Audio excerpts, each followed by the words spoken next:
Senam, apa kabar? Semoga masih dalam keadaan sehat dan juga tetap semangat ya dalam belajar.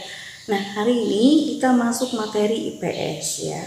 Silahkan buka buku kamu halaman 103 ya, silahkan buka halaman 103. Hari ini kita akan mempelajari tentang faktor pendorong dan manfaat kerjasama ASEAN ya.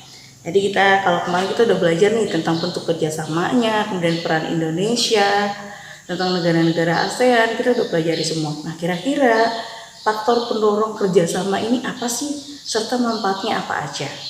Nah, mari kita lihat di buku kamu halaman 103. Di sana dinyatakan ada 3 faktor pendorong atau penyemangat untuk terbentuknya kerjasama di ASEAN ya. Yang pertama itu adalah perbedaan sumber daya alam. Yang dimaksud di sini adalah negara-negara dengan sumber daya alam yang berbeda akan saling bekerja sama agar memenuhi kebutuhan masing-masing. Jadi dengan adanya perbedaan sumber daya alam ini ya,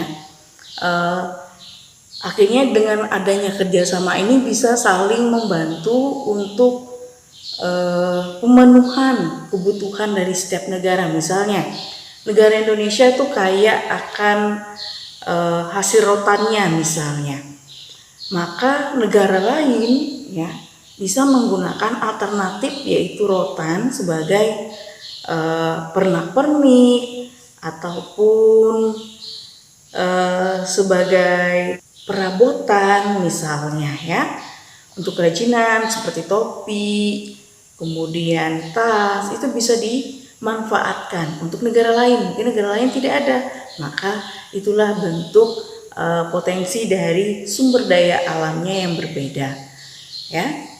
Yang kedua, perbedaan ideologi.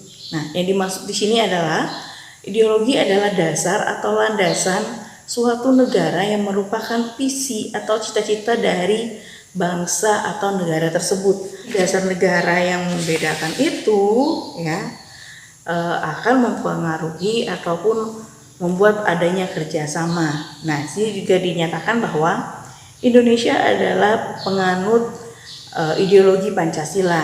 Negara-negara anggota ASEAN memiliki ideologi yang berbeda dengan Indonesia. Akan tetapi negara-negara tersebut dapat melakukan kerjasama untuk meningkatkan perdamaian di kawasan Asia Tenggara.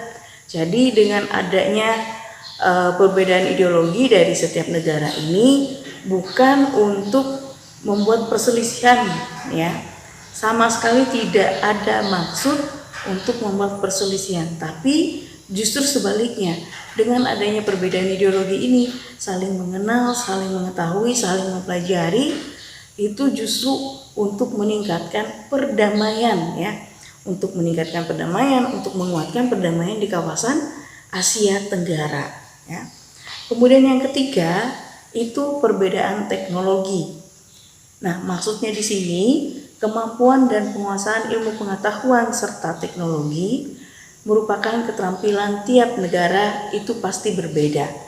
Adanya perbedaan tersebut, negara-negara yang penguasaan ipteknya lebih tinggi ya atau yang kurang dapat melakukan kerjasama dengan negara lainnya untuk meningkatkan ilmu pengetahuan dan teknologi. Nah, contohnya seperti ini. Misalnya teknologi di negara-negara yang lain mungkin sudah lebih maju. Nah, untuk kita yang masih negara berkembang ya, maka kita perlu nih belajar dengan teknologi orang luar ya. Teknologi negara-negara ASEAN lainnya saling mempelajari sehingga kita tidak ketinggalan zaman, sehingga teknologi di Indonesia pun semakin meningkat dan semakin maju ya. Jadi akhirnya nanti kita sama-sama menjadi negara yang maju ya.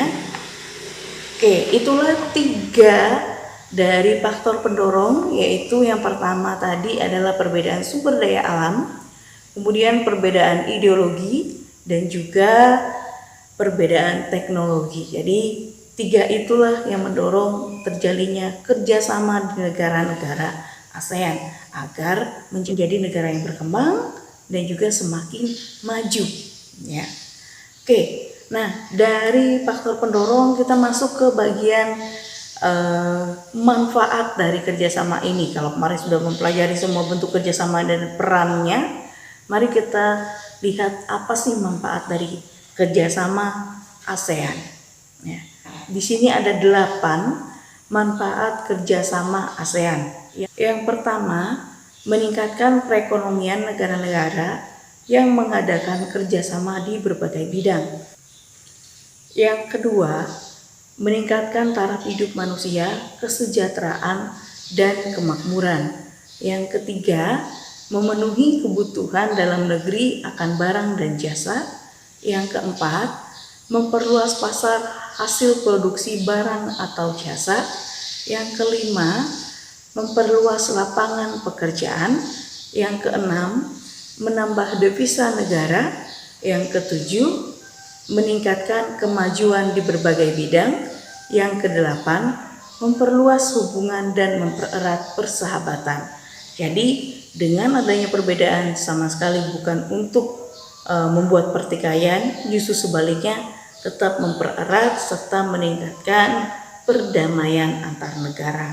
Oke, itulah yang kita bahas pada hari ini tentang faktor pendukung serta manfaat dari kerjasama ASEAN. Nah, untuk latihan kamu di rumah ya, silakan kamu kerjakan soal halaman 107 nomor 1, 2, dan 3 ya. Silakan kalian kerjakan. Ada 3 soal di sana dan kalian kerjakan di buku latihan ya. Sampai di sini dulu materi kita hari ini. Ingat, tetap sehat, tetap semangat, selalu menjalankan protokol kesehatan untuk menjaga kesehatan diri kita sendiri dan juga orang di sekitar kita. Sampai di sini dan sampai jumpa.